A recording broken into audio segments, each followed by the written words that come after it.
인정하고 사는지에 대해서 한번 보고 깨닫고 내 삶에 적용했으면 좋겠습니다. 예수님은 하나님을 얼마만큼 인정하고 사셨을까요? 그리고 또 하나님 아버지의 말씀, 또 그분과 그분의 말씀을 얼마만큼 인정하고 사셨을까? 우리 요한복음 12장 50절을 같이 읽어보시겠습니다. 시작. 나는 그의 명령이 영생인 줄 아노라. 그러므로 내가 이르는 것은 내 아버지께서 내게 말씀하신 그대로니라 하시니라. 아멘. 우리 한번 세 번만 외쳐보겠습니다. 예수는 그대로 말씀하신다. 세 번 시작. 예수는 그대로 말씀하신다. 예수는 그대로 말씀하신다. 예수는 그대로 말씀하신다. 아멘. 예수님이 하나님 아버지와 아버지의 말씀을 어떻게 바라보고 있는지, 그리고 그분이 이 땅 가운데 오셔서 어떻게 공생애를 보내셨는지 이 말씀 가운데 그대로 나와 있습니다. 나는 그의 명령이 영생이다, 이렇게 알고 있다는 것입니다. 하나님 아버지의 말씀은 영원한 생명이십니다. 그분의 아버지께서 하신 말씀이 생명이시고 또 그분의 말씀이 생명이시기 때문에 내게 말씀하신 그대로 하겠다라고 하는 거예요. 우리가 전하는 자가 보면 말씀을 전하는 자, 아니면 어떤 메시지를 전하는 자, 이 전하는 자는 굉장히 중요한 것이지요. 어떻게 전하는 자에 따라서 살릴 수도 있고 죽일 수도 있습니다. 그래서 굉장히 이 자리가 힘이 들고 벅찬 이유는 뭐냐면, 말 한마디에 따라서 또 그 억양 하나에 따라서 분위기 하나에 따라서 이게 살리기도 하고 죽이기도 합니다. 그리고 받는 사람의 감정과 전하는 사람의 감정, 또 받는 사람이 가지고 있는 지식이나 이 전하는 사람의 지식이나 이 모든 것들이 하나에 따라서 뭐 아무것도 아닌 것 같지만 글자 하나에 따라서 우리가 살리기도 하고 죽이기도 하는데, 예수님이 하나님을 어떻게 바라보고 인식하느냐가 여러분에게 그대로 이 안에 주입되어져야 됩니다. 예수님이 아버지를 인정하고 인식하는 그 모습이 나에게 그대로 있어야 되는 것이고, 하나님 아버지의 말씀을 그분이 어떻게 인식하느냐에 따라 나도 그와 같이 인식하며 살아가야 되는데, 우리가 그러지 못하기 때문에 영적 생활 가운데 오늘도 혼미하지 않을까 싶습니다. 그래서 오늘 이 시간 가운데 하나님이 무엇을 원하시는지, 예수님께서 이 땅에 오셔서 아버지의 말씀을 그대로 하셨다라고 하는 건 아버지가 무엇을 원하시는지 아셨기 때문에 그대로 말씀하신 것이었습니다. 그처럼 하나님이 무엇을 원하시는가, 이것을 좀 알기를 원합니다. 호세아서 6장 6절을 읽습니다. 시작. 나는 인애를 원하고 제사를 원하지 아니하며 번제보다 하나님을 아는 것을 원하노라. 아멘. 우리가 하나님이 원하는 게 뭐라고 말씀하십니까? 인애를 원한다라고 써 있습니다. 인애라고 하는 말은 구약의 헤세드인데, 이 헤세드라고 하는 말을 신약으로 와서 번역한 단어가 무엇이냐면 아가페입니다. 사랑입니다. 그러니까 하나님은 제사를 원하는 것이 아니라 무엇을 원한다? 사랑을 원한다라고 하는 것입니다. 하나님 앞에 마음을 다 드리는 것, 아가페가 그거지 않습니까? 마음을 다하는 거, 뜻을 다하는 거, 성품을 다하는 거, 네 감정을 다하고 네 마음을 다하고 뜻을 다하고 네 모든 것을 다하는 거, 제사를 원하는 것이 아니라 하나님은 네 마음을 다하는 거, 네 마음이 하나님 앞에 전달되는 거, 그거를 원하신다는 것입니다. 우리가 기도라고 하는 그 기도는 내가 소리 지르는 게 아니잖아요. 하나님이 이 자리에 계시지요. 하나님이 우리의 마음을 보시지요. 우리의 마음이 어떠하신지 아시지요. 우리 하나님께서 우리의 마음이 어떠신지 몰라서 기도하라고 하는 것이 아니지 않습니까? 하나님이 기머거리가 돼서 가장 가까이 계시지만 기머거리기 때문에 못 들을까 봐 우리가 고래고래 소리 지르는 것이 아니지 않습니까? 기도는 결국 내 소리를 지르는 것이 아니라 내 마음을 올려드리는 것입니다. 내 상황과 내 마음과 내 뜻을 이렇게 올려드리다가 내 마음을 올려드렸는데 내 뜻을 올려드렸는데 하나님의 마음은 그래. 하나님의 마음을 내가 다시 깨닫는 거죠. 내가 기도하면서 하나님 제 마음이 이래요. 내 뜻이 이래요. 예? 우리가 둘째 아들이 탕자가 돌아오지 않습니까? 돌아와서 나는 당신의 아들이라고 도저히 감당할 수가 없습니다. 그냥 종이 하나로 써주십시오. 이게 무엇이었습니까? 누구의 마음이었습니까? 탕자의 마음이었습니다. 아버지 걱정하게 만들고 아버지가 준 기업을 다 탕진하고 그 다음에 세상에서 허랑방탕하게 영과 혼과 육이 다 썩어갖고 들어온 아들, 그 아들이 아버지에게 할 수 있는 자기의 상황, 자기의 감정, 자기의 마음을 그냥 이렇게 드렸어요. 아버지 제 마음이 이렇습니다. 제 뜻이 이렇습니다. 그랬더니 아버지가 뭐라고 그래요? 아니다. 어떻게 너를 내 종 가운데 하나로 여기겠느냐. 너는 내 아들이다. 죽었다가 살아온 내 아들이다. 그러니까 종들을 불러놓고 종들아 잔치를 벌이자. 그 이웃 사람들 다 불러와라. 그러면서 신발을 바꿔 신게 하고 옷을 갈아입히고 손에 가락지를 끼고 깨끗하게 씻기지 않습니까? 이게 무엇입니까? 아버지의 마음은 이런 것이구나. 아버지의 마음은 이런 것이구나. 그러니까 아들은 이렇게 자기의 상황 가지고 자기가 생각할 수 있는 기준을 가지고 하나님 아버지 나 이렇습니다. 우리의 기도의 모습과 똑같은 거죠. 나는 아들일 수가 없어요 아버지. 나는 그냥 종이에요. 때로는 종보다 더 심하게 하나님 죄인입니다 이렇게. 예? 나 죄인이에요 하나님. 이럴 수 있지요. 하나님 앞에 범죄하고 하나님 앞에 제대로 설 수 없는 모양 때문에 하나님 죄인입니다 이렇게 고백할 수 있습니다. 근데 하나님께서 아니다 그렇게 말씀하셨습니다. 예. 과거에 하나님 앞에 기도하면서 눈물을 펑펑 흘린 이유가 무엇이었습니까? 죄인이라고 그랬는데 나 죽을 놈이라고 그랬는데 하나님께서 그런 말 하지 마. 그런 말 할 필요도 없어. 그래서 내 아들을 준 거야. 그래서 예수를 준 거야. 그러면서 하나님께서 나를 얼마나 사랑하셨는지 깨닫는 그 순간 눈물이 펑펑 쏟아지면서 나는 하나님 앞에 죄인이라고 종이라고 얘기하는데 하나님 한 번도 나를 종이라고 죄인이라고 말씀하시지 아니하고 너는 내 아들이다 내 딸이다 내가 너를 사랑한다 내가 너를 사랑하여 내 아들을 너에게 줬다 이렇게 말씀하시는 것 아닙니까?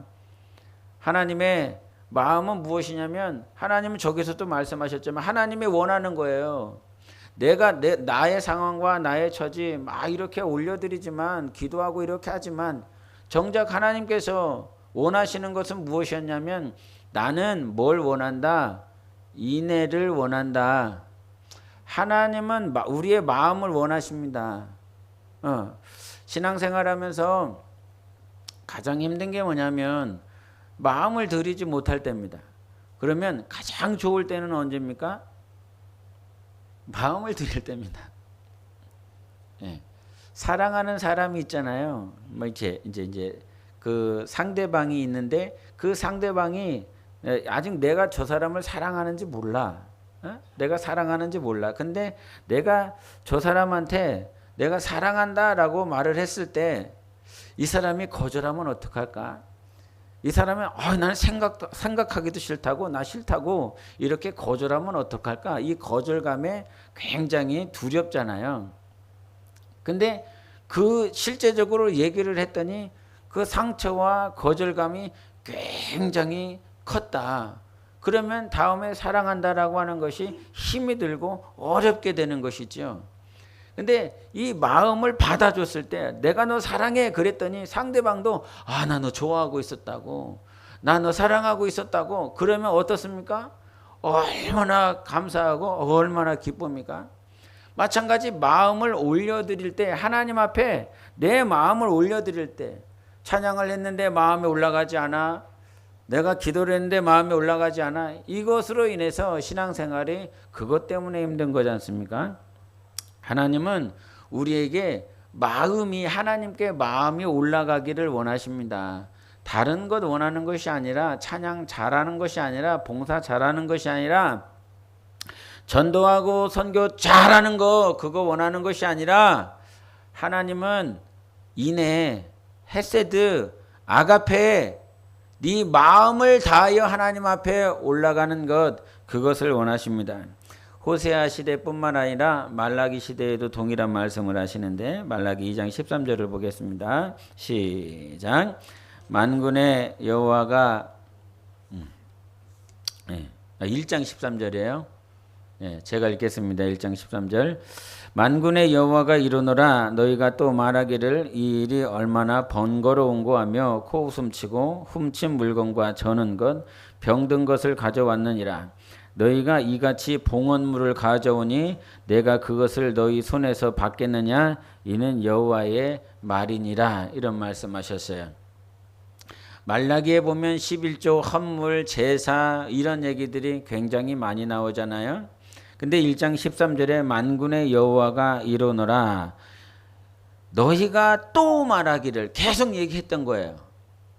자기들끼리 제사하러 오는데 하나님 앞에 예배하러 오는데 이 일이 얼마나 번거롭냐. 코웃음 치면서 하나님 앞에 뭐 드리냐면 훔친 물건 드리는 거예요. 훔친 물건. 안 훔치고 그냥 오면 되는데 왜 훔친 물건 드릴까요? 생각해 보셨어요? 그냥 오면 되잖아. 빈손으로 오면 되잖아. 근데 왜 훔친 물건을 가지고 올까요? 저는 것 가져올까요? 병든 것을 가져올까요? 생각해 보십시오. 과거에는 이 헌금 봉투 이렇게 돌렸어요. 지금도 집회나 가끔 가다 보면 이 헌금 봉투를 돌려 이게 헌금함을 돌려 이게 헌금 바구니를 돌려요.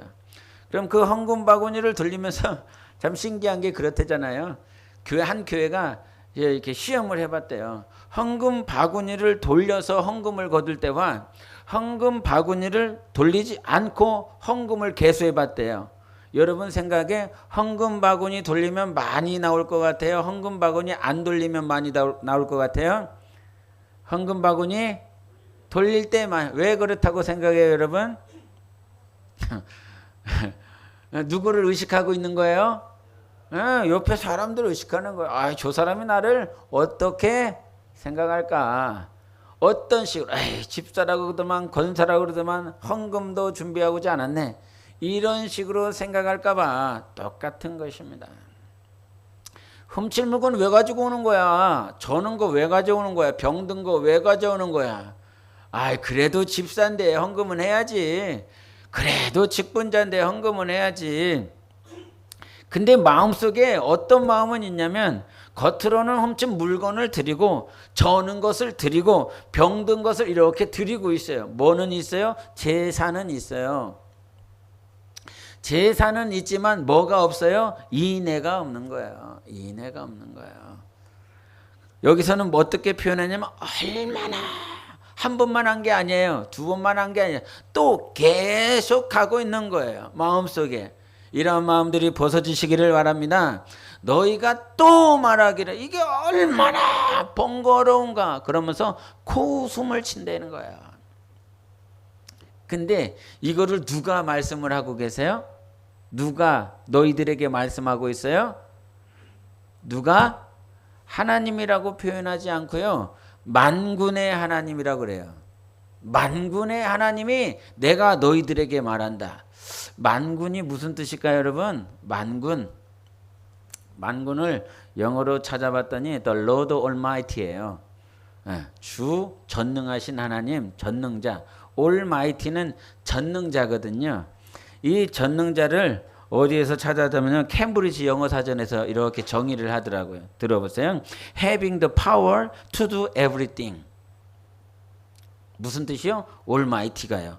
Having the power, 파워를 가지고 있대요. 어떤 파워냐면 to do, 하는 파워를 가지고 있대요. 뭐를 하는? To do everything. 올마이티가 무슨 뜻이냐면 만군이 무슨 뜻이냐면 파워를 가지고 계신 하나님, 권능을 가지고 계신 하나님. 근데 그 권능, 그 파워가 어떤 거냐면 모든 것을 하실 수 있는 하나님.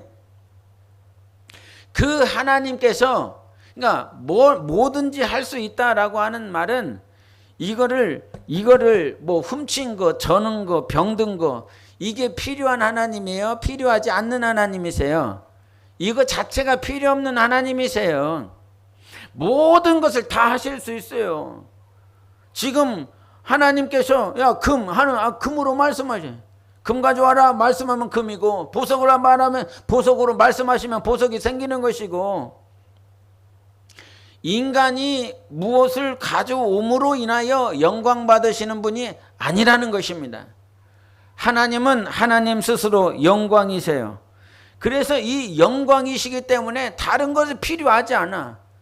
뭐 훔친 거 가져오셨어요? 저는 거 가져오셨어요? 병든 거 가져오셨어요? 때로는 헌금으로 인하여 가정에 문제가 생기고 자녀들에게 문제가 생기고 어떤 가정의 삶에 문제가 되면 이런 마음이 들어요. 재정에서 그냥 갖다 주자. 그 헌금을 내서 힘들고 어려워서 죽게 생기고 파탄이 생기면 그냥 갖다 주자. 다시 도로 갖다 주자. 이런 마음이 들 때가 있어요. 진정 여러분, 우리는 하나님 앞에 돈, 지폐, 헌금, 코인, 동전을 드리는 사람이 아니라 마음을 드리는 사람이어야 되는 것입니다. 마음을 드립시다. 옆 사람에게 마음을 드리십시다 하십시오. 요한일서 1장 3절을 보시겠습니다. 시작. 우리가 보고 들은 바를 너희에게도 전함은 너희로 우리와 사귐이 있게 하려 함이니 우리의 사귐은 아버지와 그의 아들 예수 그리스도와 더불어 누림이라. 여러분 영어 성경에 보니까 없는 말이 저 한국에는 있어요. 계속 저기서는 함께라고 표현을 하거든요. 뭐뭐와 이렇게 표현을 하는데 한국어에서는 독특한 단어가 뭐가 있냐면 누림이라라고 하는 단어가 있어요. 근데 영어 성경에는 없어요. 저런 누림이라라고 하는, 쉐어한다라고 하는, 공유한다라고 하는 그런 말이 없어요. 한국어에만 저 누림이라라고 하는 단어가 있는데 저 단어를 보면서 나는 너무 잘 맞다. 여러분 뭐 함께는 하고 있어요. 부부가 한 집에서 함께는 하고 있어요. 그런데 누리지를 못해요.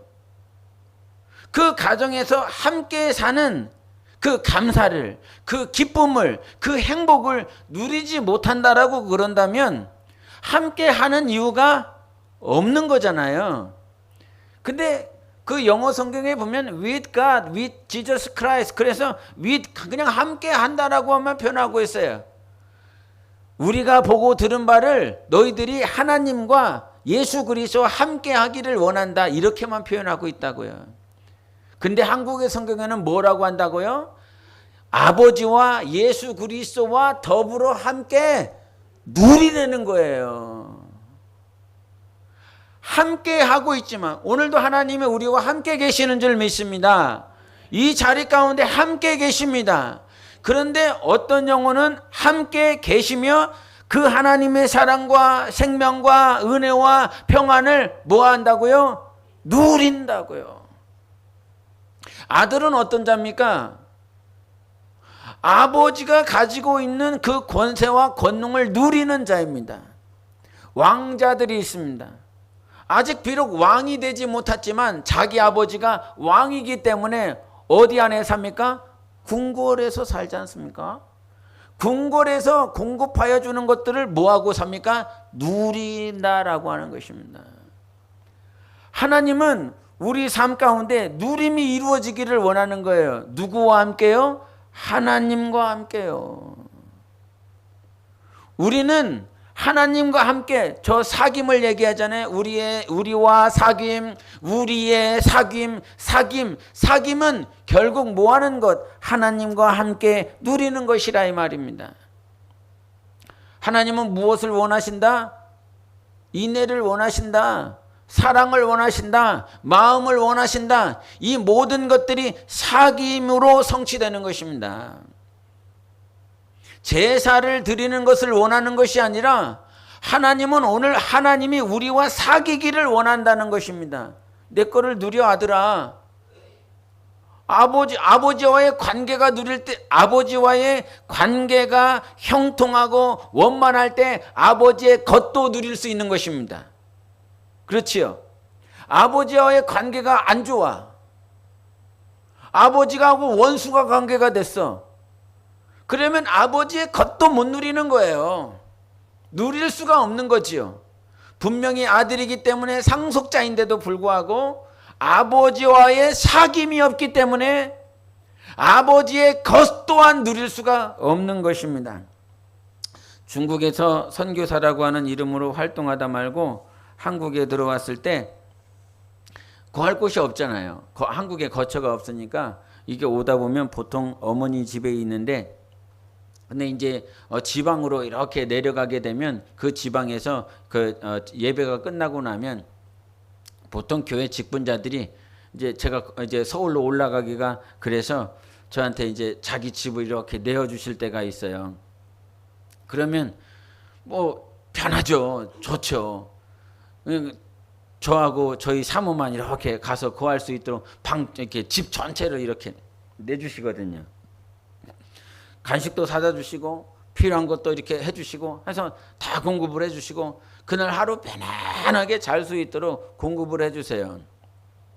근데 아무리 좋다라고 할지라도 저 중국에 있는 제 집보다 좋겠습니까? 집이 좋은 집이라서 그런 말을 하는 것이 아니라,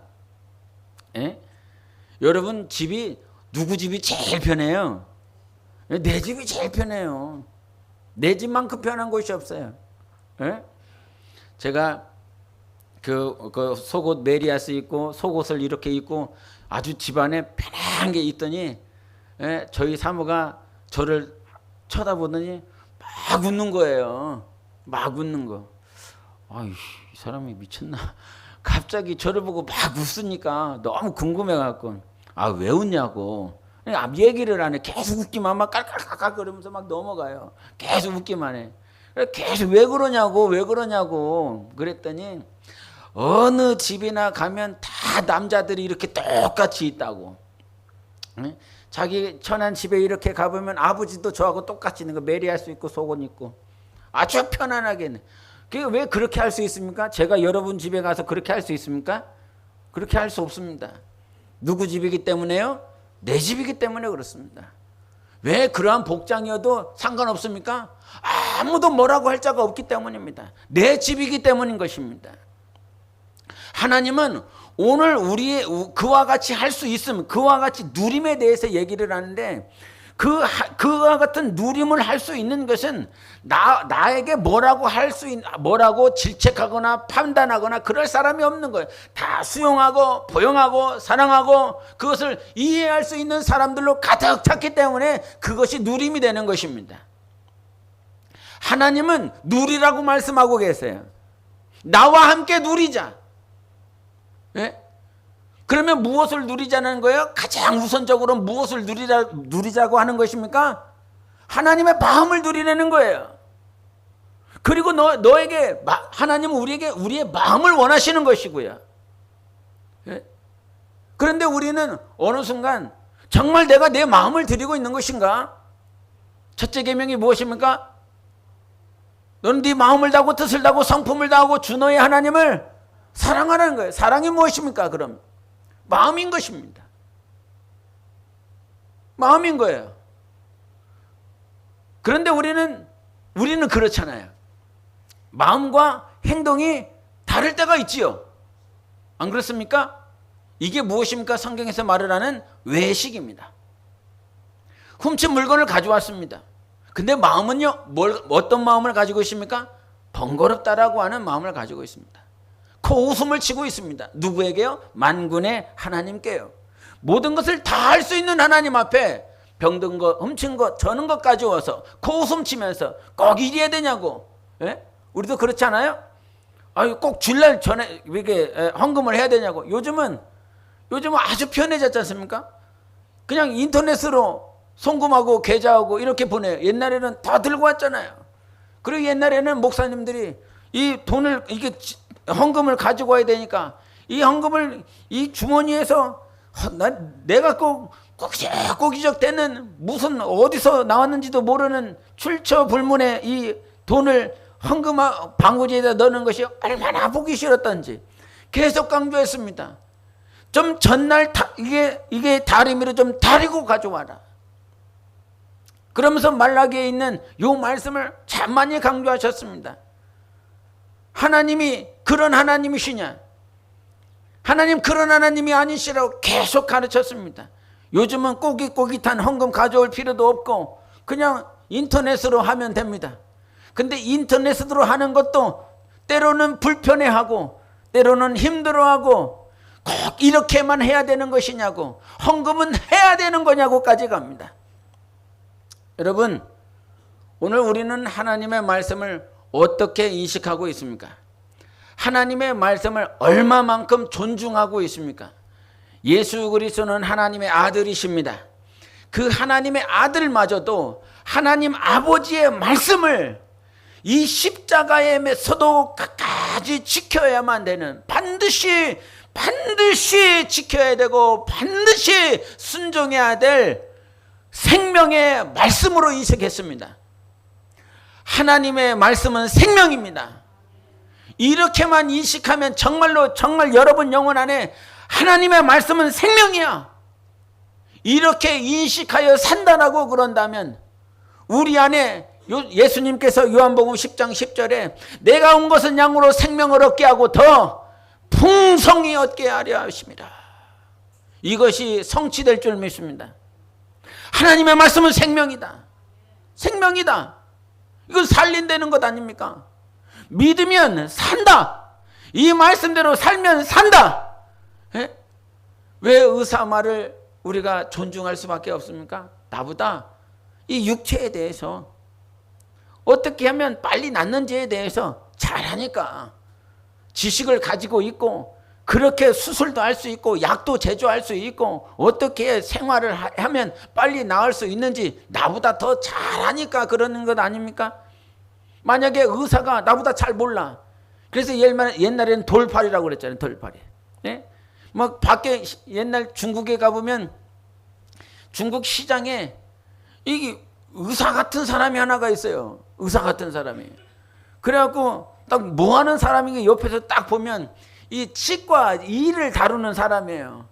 근데 이를 다루는 사람을 이렇게 보면 엄청 싸요. 이를 뽑고 이를 이렇게 해주는데 너무 싼 거야. 근데 아는 분이 있어서, 중국에 아는 분이 있어서 그런 사람들이 자기 동네에 많이 있다는 거예요. 근데 자기도 해봤다는 거예요. 해봤는데 싸기 때문에 아주 적기은하기 쉽지만은 이렇게 하고 나면 이가 돌아가고 이 몸이 주저앉고 이 이가 다시 뽑히고 그런다는 거죠. 돌팔이 엄청 많다는 거예요. 그런데 여러분, 지난주에도 같이 말씀을 나눴지만 여러분이 목사를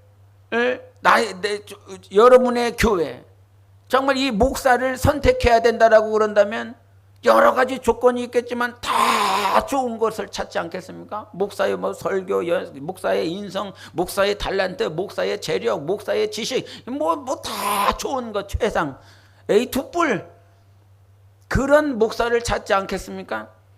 근데 그와 같은 정말 최고의 것, 왜 그렇습니까? 나를 위한 거예요. 저희 우리 시찰에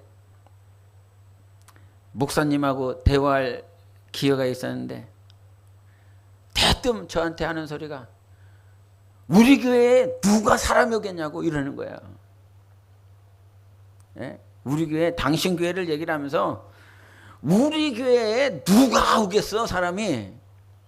무슨 말씀인가 싶어갖고 계속 들었죠. 목사님 생각해봐.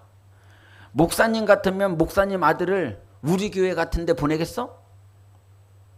우리 요 교회보다 훨씬 좋은데,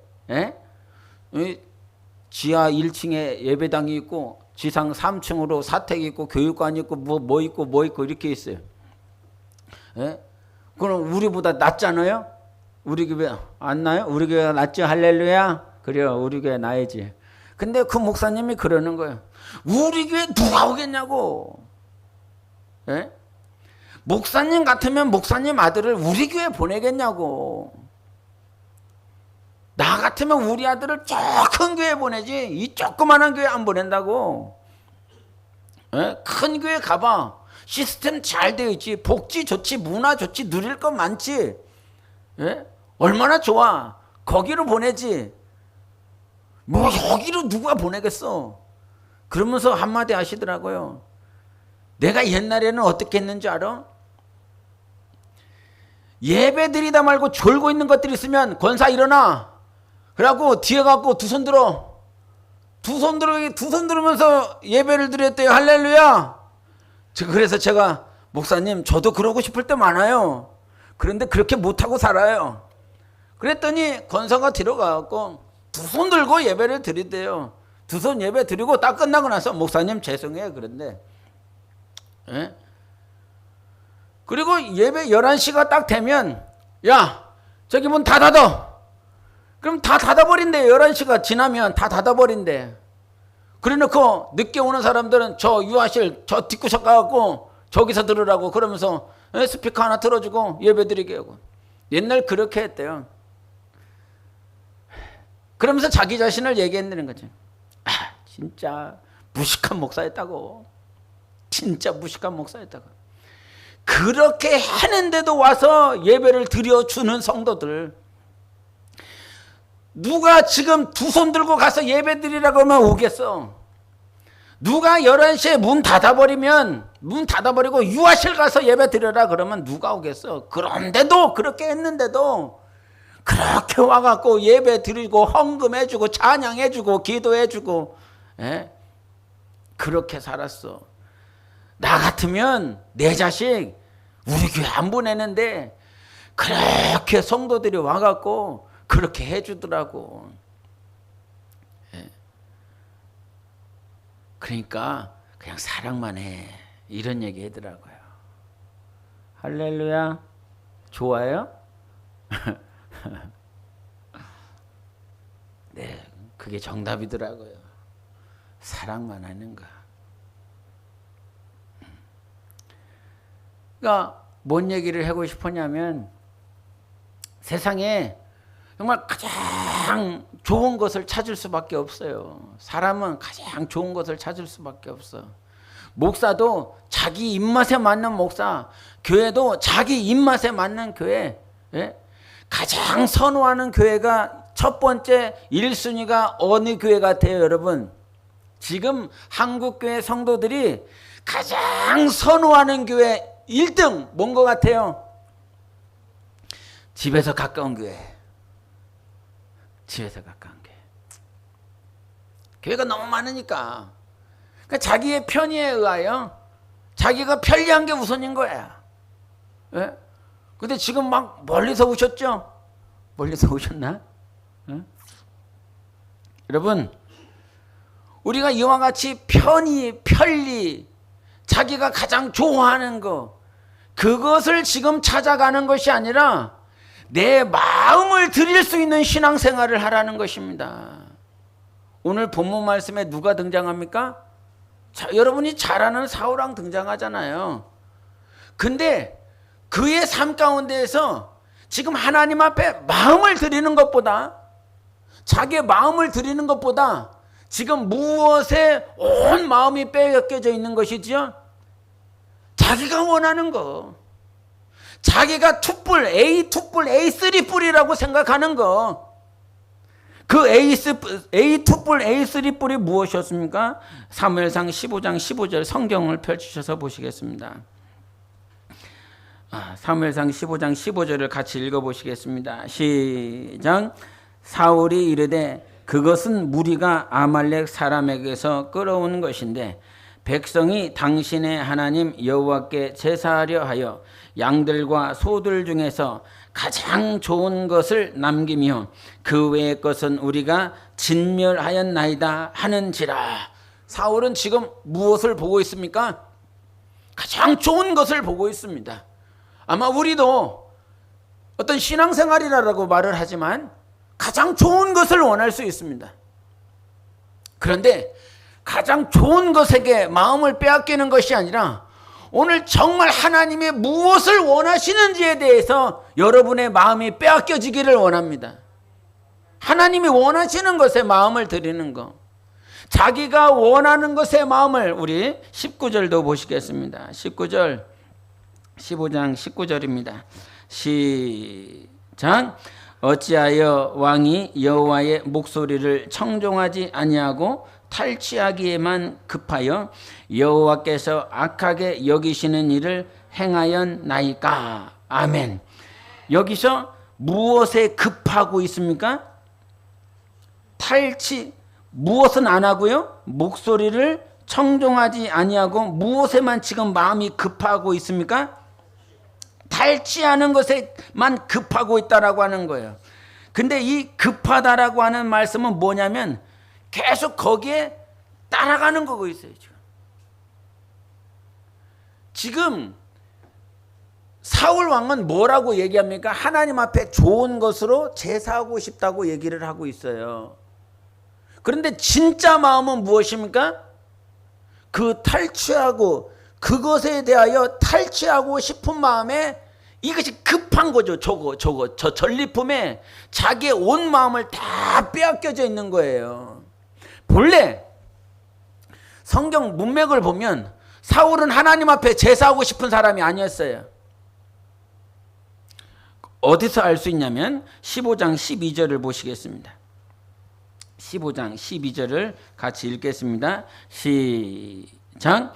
사무엘이 사울을 만나려고 아침에 일찍이 일어났더니 어떤 사람이 사무엘에게 말하여 이르되 사울이 갈멜에 이르러 자기를 위하여 기념비를 세우고 발길을 돌려 길갈로 내려갔다 하는지라.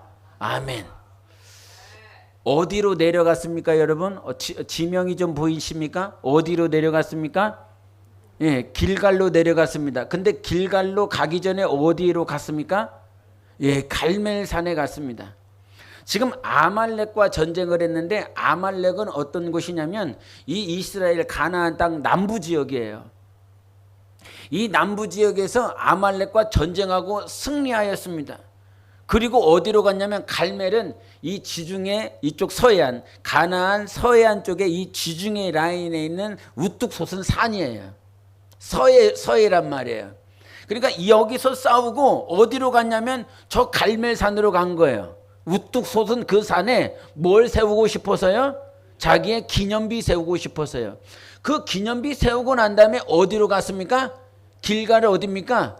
길갈은 이 여호수아가 요단강 건너고 난 다음에 여리고성을 점령하고 난 다음에 이 가나안 전 지역을 점령하기 위해서 본거지로 삼은 곳이 길갈이에요. 그래서 거기서 어디를 가면 반드시 길갈로 가게 되어 있어요. 거기에 누구도 있냐면 사무엘도 있어요. 거기는 제사 드리는 것. 왜냐하면 사무엘이 선지자가 거기 있기 때문에 거기서 제사할 수밖에 없어요. 거기서 하나님 예배하고 하나님 찬양할 수밖에 없어요. 누가 있으니까요? 선지자가 있으니까요. 승리했으면, 이겼으면 여러분 생각해 보십시오. 마라톤 전쟁에서 승리했을 때 그 승리해서 전쟁에서 승리했었던 그 병사가요 42.19km를 쉬지 않고 달려가서 우리가 승리했다라고 하는 소식을 전하고 싶었어요. 이겼으니까요. 다른 데로 가지 않아요. 바로 자기 본영으로 가요. 사울왕이 이겼잖아요. 하나님을 제사하고 싶다겠죠. 하나님을 가장 좋은 것으로 하고 싶다겠죠. 그러면 갈멜이 아니라 어디로 직접 가야 되겠습니까? 길갈로 가는 게 너무너무 당연한 것입니다. 그 마음 가운데 정말 하나님을 찬양하고 싶었다면, 정말 하나님 앞에 제사하고 싶었다면, 하나님 가장 좋은 것으로 드립니다 이러고 싶었다면 갈멜로 가지 않습니다. 이 사람 마음 가운데는 누구를 세우고 싶은 거예요? 자기를 세우시고 싶은 거예요. 그게 또 나옵니다. 우리 15장 우리 30절도 같이 보시겠습니다. 15장 30절 같이 읽겠습니다. 시작. 사울이 이르되 내가 범죄하였을지라도 이제 청하옵나니 내 백성의 장로들 앞과 이스라엘 앞에서 나를 높이사 나와 함께 돌아가서 내가 당신의 하나님 여호와께 경배하게 하소서 하더라. 누구 앞에서요? 장로들과 이스라엘 앞에서 누구를 높여달라고요? 나를 좀 높여달라고.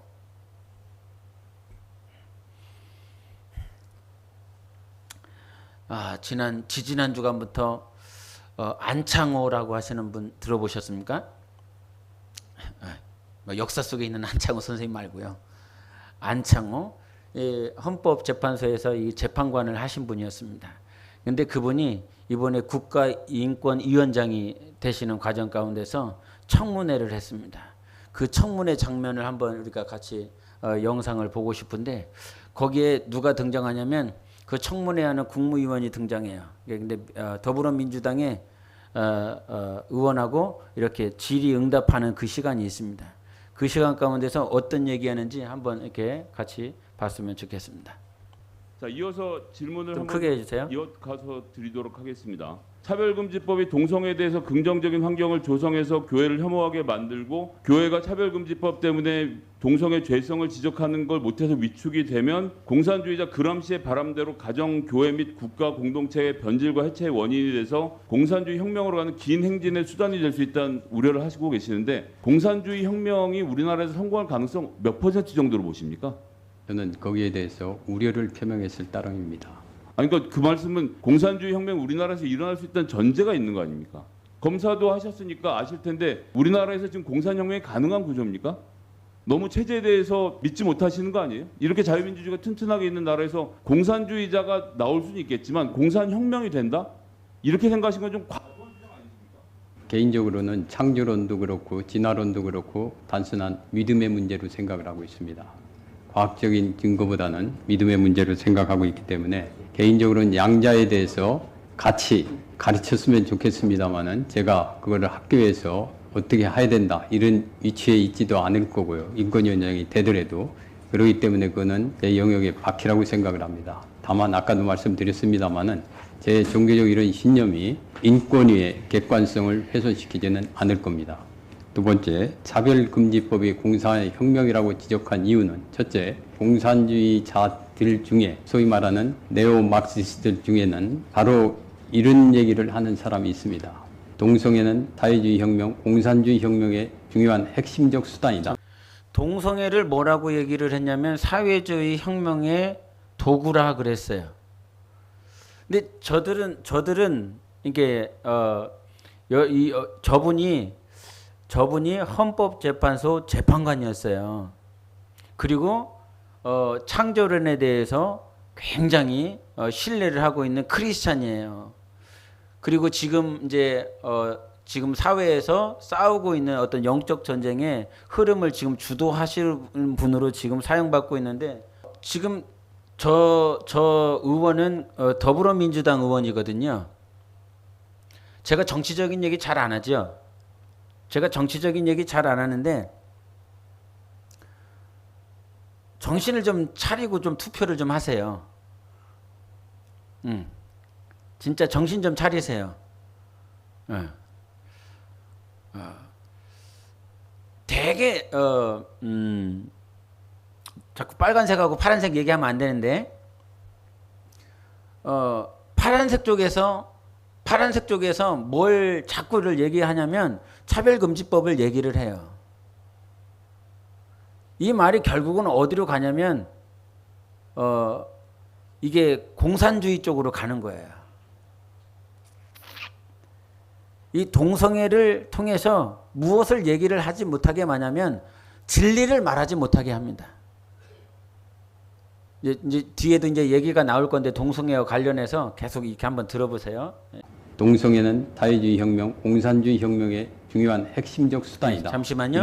요거를 누가 하냐면 요 얘기를 공산주의자들이 책에 써서 얘기했어요. 우리는 동성애를 이용해서 공산주의를 그래 기독교를 무너뜨리고요. 민주주의를 무너뜨리고요. 공산혁명을 일으키겠다 책에 나와 있어요. 그래서 과거에 공산주의에 심취했었던 사람들은 저 책을 알고 있어요. 저 내용을 알아요. 저분이 하는 말씀이 뭔 말인지 안단 말이에요. 근데 그것에 대해서 모르는 사람들은 저게 뭔 내용인가 싶을 거예요. 계속 보세요. 있습니다. 제가 그런 것들을 듣고 또 여러 가지 상황을 비추어 볼 때 가능성이 제로라고는 저는 생각하지 않습니다. 그렇기 때문에 제가 우려를 표명한 겁니다. 이렇게 이용이 될 수 있다. 제가 후보자님이 동성애 반대 범국민 운동본부 본부장으로 나오신 것 같으면 제가 이런 질문을 할 필요가 없을 것 같은데요. 지금 국가인권위원회 위원장으로 나오셨으니까 동성애 반대하십니까? 동성애는 찬성하는 입장이 아닙니다. 여러분은 뭐라고 대답하시겠어요? 저분이 여러분은 동성애를 반대하십니까? 대답하세요. 동성애를 반대하십니까? 반대 안 합니까? 모릅니까? 동성애 찬성하십니까? 뭐 이것도 저것도 아닙니까? 저는 반대합니다. 저는 벌써부터도 법을 이렇게 오래 공부하셨다는 분이 지금 큰 문제가 있다고 하는 것 자체는 반대할 방법이 없습니다. 가을 바람에 그렇습니다. 부는 바람도 반대할 수 없고요. 예, 위원님 말씀하신 대로 그거는 처벌할 수 없고 다만 그거는 제 개인적으로 이거는 잘못하면은 이렇게 개인적으로 되고. 싫다고 하는 것은 가능하다고 말씀드리니까 그걸 예. 좀 이따가 여쭤보고 제가 혹시나 궁금해서 여쭤보는 건데 제가 사실은 지질학과 출신이거든요. 예. 예. 이 사람이 지구의 역사가- 고려대 출신입니다. 고려대 지질학과 출신입니다. 46학년이다 이렇게 지금 여러 가지 과학적으로 증명됐는데 이거는 인정하시죠? 그 부분도 저는 제가 과학자가 아니기 때문에 이것도 물어볼까요? 50억 여러분은 지금 지구가 46억 년, 이 뒤에 또 나오는데 뭐 30억 년, 뭐 몇 억 년. 여러분은 지구가 46억 년 됐다라고 하는 사실을 믿으십니까? 예, 또 보세요. 30억 년도 좋은데 대충 몇십억 년이나 정도는 좀 합의가 되십니까? 저는 그 부분도 잘 모르겠습니다. 아니, 왜냐하면 국가인권위원장으로서 보편적인 과학 진리에 대해서 같은 믿음을 공유하고 있는지를 여쭤보는 거예요. 그리고 제가 안 여쭤보냐 여기 앉아 계신 잠시만요. 저 사람 저거 왜 물어봤습니까? 왜 물어본 것 같아요? 국가인권위원장으로서 이렇게 되는데 보편적인 과학에 대해서 이것을 물어봤다라고 그러는데 저거 왜 물어본 것 같아요? 예. 보세요. 또. 모든 사람들이 아마 대략적으로 몇십억 년일 거라는 데는 동의를 하실 건데 지금 후보자님은 그건 동의가 안 되시는 건 거죠?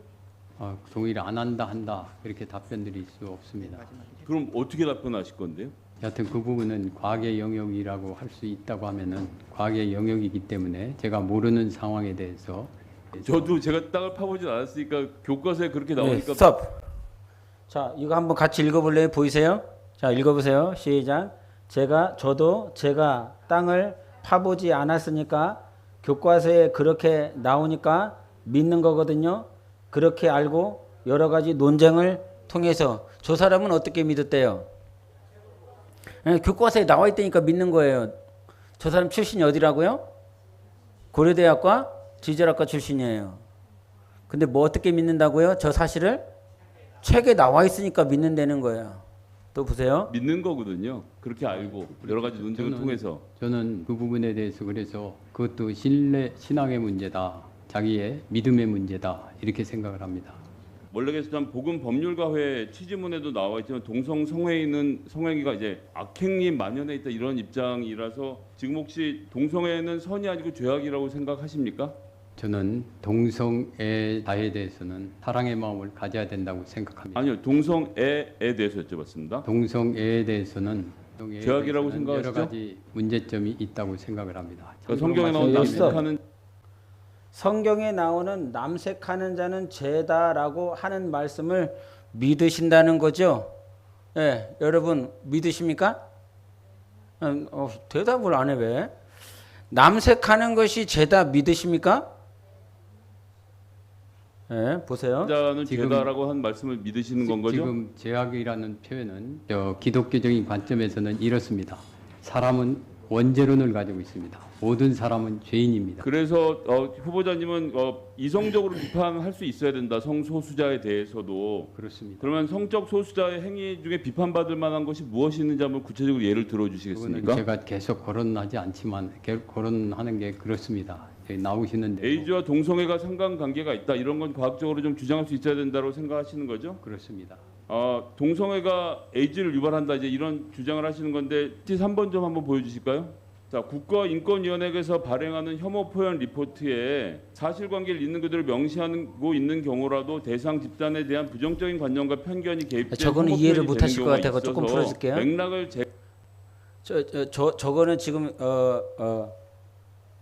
유엔 쪽인가 어느 쪽에서 이렇게 나온 표현인 거예요. 그럼 뭐 어떤 표현이냐면 사실관계를 계속 명시를 하면 부정적인 관념과 편견을 해서 혐오하게 된다는 거예요. 뭔 얘기를 하고 싶은 거냐면 동성애는 에이즈를 일으킨다. 이거를 저 안창호라는 분이 얘기를 하는 거예요. 동성애는 에이즈를 일으킬 수 있는 가능성이 충분하다. 요 얘기를 하니까 이 사람은 뭔 얘기를 하냐면 자꾸 그런 식으로 얘기하면 그게 동성애나 동성애 자들에 대해서 혐오 표현을 하게 되는 것이다. 그러니까 하지 말라고 요 사람은 얘기를 하는 거란 말이에요. 할렐루야. 이해하세요? 네, 이해하시게요? 자, 다 가세요 또. 제거하고 통계적 사실만을 강조하면 집단에 대한 낙인을 강화하기 때문에 혐오 표현이 될 수 있다. 대표적인 게 남성 동성애자 집단에 에이즈가 만연해 있다 이런 주장일 것 같은데 이와 같은 국가인권위원회 발행의 혐오 표현 리포트에 대해서 어떻게 평가? 저는 그 부분에 대해서 과학적 근거에 의해서 국민들에게 만약에 지금 여태까지 나왔던 자료들이 사실이고 그렇다고 한다면은 그런 부분은 국민들에게 널리 알려야 된다고 생각합니다. 그 이유는 우리 이 일로 인해서 우리나라도 에이즈가 많이 늘어나고 있다는 얘기도 있는 것 같습니다. 우리 질병 확산을 방지하기 위해서라도 저는 그런 것들은 국민들에게 널리 알리고 교육시켜야 된다고 생각합니다. 그것이 공익에 맞는 거고 헌법 정신에 부합한다고 생각합니다. 대통령님 최근에 김장한 목사님이라고 잘 아시죠? 기독교계 아주 큰 어른이신데 이분한테 공산주의가 기독교에 침투하고 있다. 유튜브 링크를 보내면서 이걸 보라고 하셨다는 거예요. 저도 기독교인지는 정말 부끄러웠습니다. 아니 어느 기독교가 어느 공산주의가 어느 기독교에 침투하고 있는지 왜 이런 망상들을 다 같이 공유를 하시는 건지 정말 믿어지지가 않고요. 이 사람이 자기 신분 말했죠? 뭐래요 자기가? 기독교인이래요. 믿는 사람이래요. 이거를 들으면서 마음이 참 그렇습니다. 근데 저게 저 한 사람일 것 같아요, 여러분. 국회의원으로서 저거를 근데 저 사람은 저거를 왜 하냐고요. 자, 물어볼게요. 여러분은 창조론을 믿습니까? 진화론을 믿습니까? 이것도 저것도 아니죠? 창조론을 믿으십니까? 진화론을 믿으십니까? 왜 이걸 론이라고 그럴까요? 왜 론이라고 그래요? 증명이 되지 않았기 때문에 그래요. 진화? 론인 거예요. 자꾸 우리가 인간이 누구에게서 왔대? 원숭이에게서 왔다는 거죠. 그렇게 유추를 해보는 거죠. 생각을 해보는 거죠. 가설을 해보는 거죠. 근데 창조론도 뭐예요? 론이라는 거죠. 그렇죠? 창조도 이론인 거죠. 안 그래요? 창조는 법칙이에요? 만유인력의 법칙은 뭐예요? 만유인력의 법칙이 뭐야, 윤채성? 알잖아요. 이 만유인력의 법칙은 1년 있다 바뀌나요? 2년 있다 바뀌나요? 1000년 전에 있었던 이 만유인력의 법칙이 1000년 후에는 바뀌나요? 안 바뀌는 게 법칙이에요. 그래서 만유인력의 법칙인 거예요. 론은 뭐예요? 아직 증명되지 않았어요. 그래서 그냥 진화론이라고 그러는 거예요. 창조론이라고 그러는 거예요. 그러면 저 의원은 진화론은 어디서 가르쳐야 된대? 학교에서 가르쳐야 된다는 거죠. 왜? 지금까지 가르쳐 왔으니까. 근데 저분이 그러는 거예요. 창조론도 가르쳐야 되지 않느냐. 여러분의 생각은 어떠십니까? 아직 증명되지 않았고 과학적으로 증명되지 않은 이 진화론이 학교에서 가르쳐진다면 창조론도 동일하게 학교에서 가르쳐줘야 된다는 거죠. 여러분 이치에 맞습니까? 안 맞습니까? 이치에 맞다고 봅니다. 저는. 예? 근데 지금까지 뭘 가르쳤으니까? 진화론을 가르쳤으니까 이거를 어떻게 가르치냐는 거예요. 그럼 진화론은 지금까지 어떻게 가르쳤는데? 증명되지 않은 그 법칙을 지금까지 어떻게 가르쳤는데? 예? 그래서 창조론, 그러니까 저분이 그러는 거예요. 저 의원이 저 안창호 분에게 뭐라고 하냐면 창조론을 믿으십니까? 여러분께 물어볼게요. 창조론을 믿으십니까?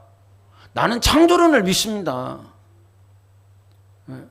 근데 기독교 하란 제가 입이 좀 이렇게 거칠게 나가고 싶은데 자제합니다.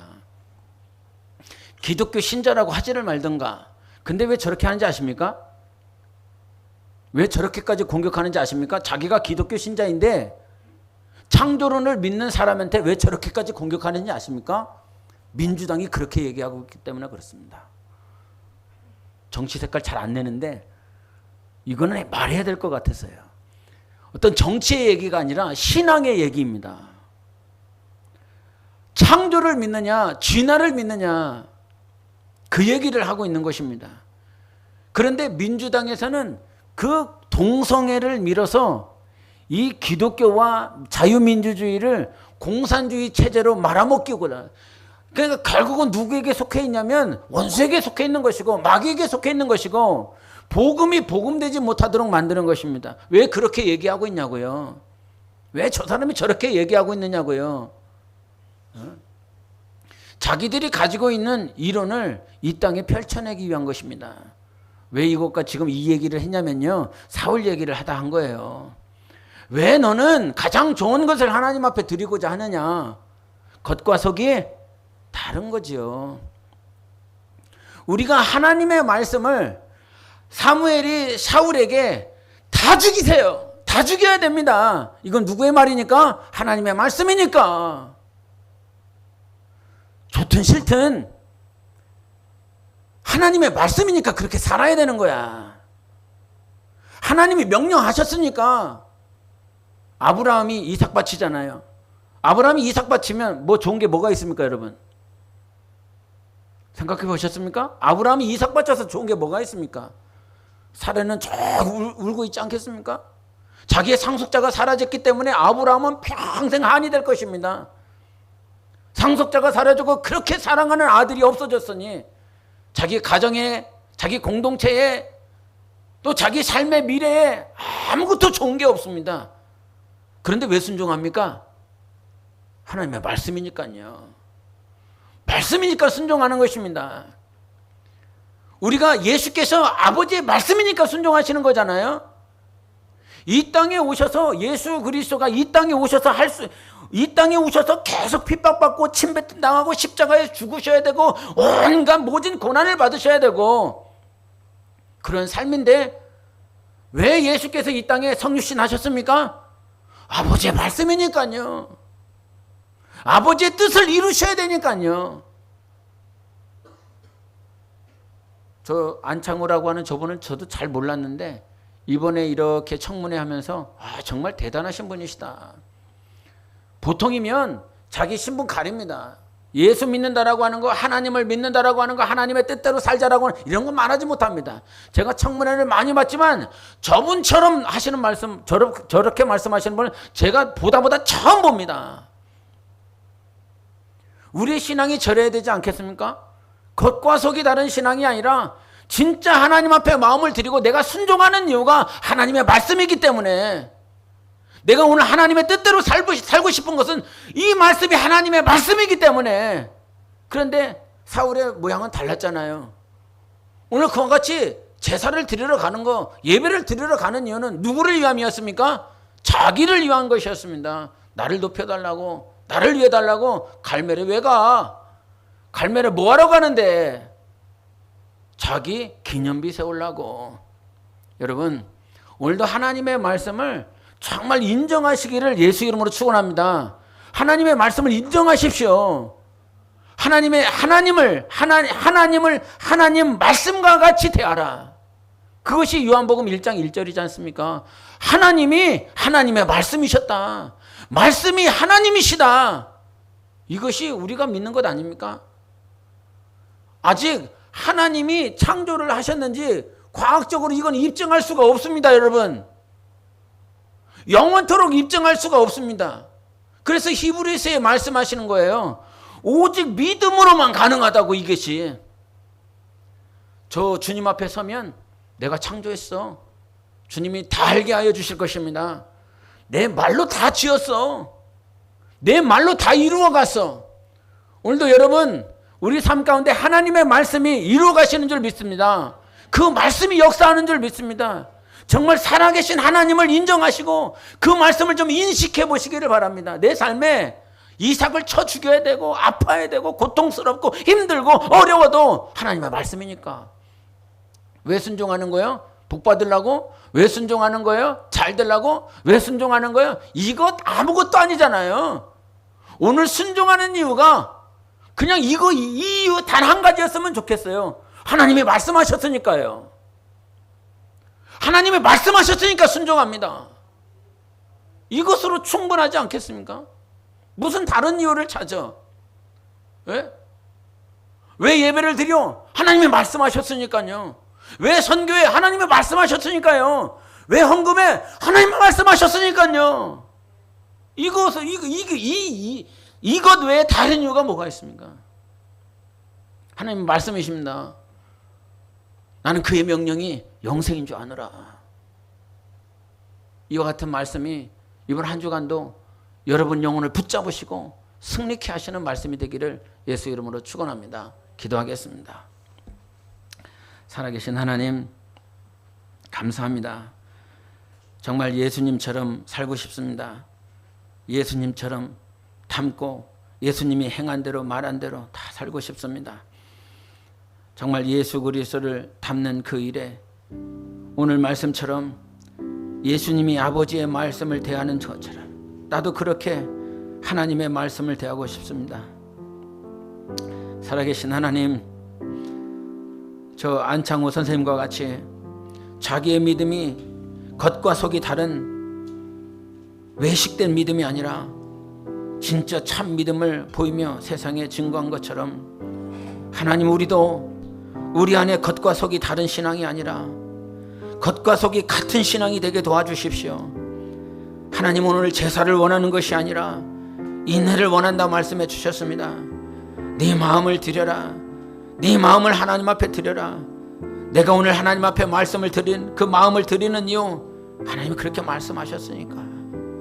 하나님, 다른 이유를 찾지 않게 도와주십시오.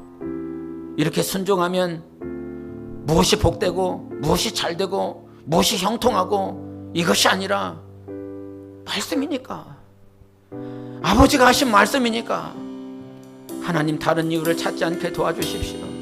오늘 하나님의 말씀이라면 순종하게 도와주십시오. 나를 살리는 말씀인 줄 믿고 영생인 줄 믿고 순종하며 살아내기를 원합니다.